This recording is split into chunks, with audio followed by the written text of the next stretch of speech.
Welcome back to my channel. তো আজকে চলে এসেছি একটা নতুন রান্নার রেসিপির ভিডিও নিয়ে। নতুন কিছু না, বাড়িতে যদি থাকে চিকেন তো এরকমভাবে চাউমিন বানিয়ে খেতেই পারো। প্রথমেই চাউমিনটা ভালো করে সিদ্ধ করে নিতে হবে। আমি আর সিদ্ধ করাটা দেখালাম না, তো চিকেনটা রেডি করছিলাম সেটাই দেখাচ্ছি। সর্ষের তেল দিয়ে কিছুক্ষণ গরম করে নিয়ে তাতে পেঁয়াজ, কাঁচা লঙ্কা, টমেটো দিয়ে 5 থেকে 7 মিনিট নাড়াচাড়া করে নিতে হবে।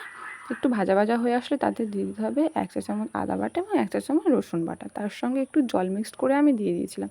এবার কেউ যদি চাও জলটা না দিতে পারো।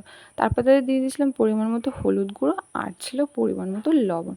আর যেটা ছাড়া আমি একদম রান্না করতেই পারি না সেটা হলো সানরাইসের মিট মশলা।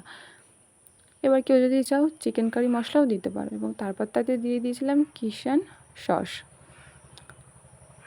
তো সসটা দিয়ে দেওয়ার পরে তরকারির কালারটা একদম চেঞ্জ হয়ে গেছে, দেখেই বুঝতে পারছো। তারপর তাতে দিয়ে দিয়েছিলাম চিকেনটা দিয়ে 5 থেকে 7 মিনিট কষিয়ে নিতে হবে।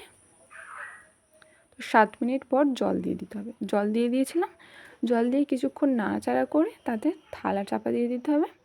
থালা বা অন্য কিছু দিয়ে দিলেই হবে। তো 10 মিনিট পর থালা খুলে নিয়ে নাড়াচাড়া করতে করতেই রেডি হয়ে যাবে চিকেনটা। দেখেই বুঝতে পারছো কেমন হয়েছে চিকেনটা। তারপরে চাউমিনটা তৈরি করছিলাম। প্রথমে কড়াইতে রিফাইন অয়েল দিয়ে তাতে দিয়ে দিয়েছিলাম পেঁয়াজ, ক্যাপসিকাম আর টমেটো। এবার কেউ যদি কাঁচা লঙ্কা দিয়ে খেতে চাও তো কোনো সমস্যা নেই, দিতেই পারো। তো টমেটো, পেঁয়াজ, ক্যাপসিকামটা ভাজা ভাজা হয়ে আসলে তাতে দিয়ে দিয়েছিলাম চাউমিনটা।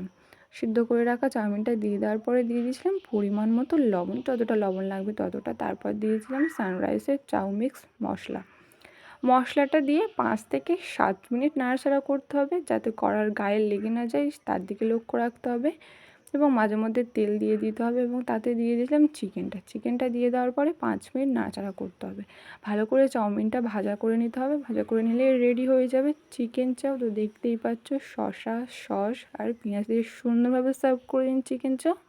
তো চিকেন চাউয়ের ভিডিওটা ছিল কিন্তু এই পর্যন্ত। ভালো লাগলে কিন্তু অবশ্যই করে লাইক, শেয়ার, কমেন্ট আর চ্যানেলটি সাবস্ক্রাইব করে দিও। সাবস্ক্রাইব করে দিয়ে আমার পাশে থেকো, আমি যাতে আরও এগিয়ে যেতে পারি তার জন্য করি। আজকের মতো টাটা।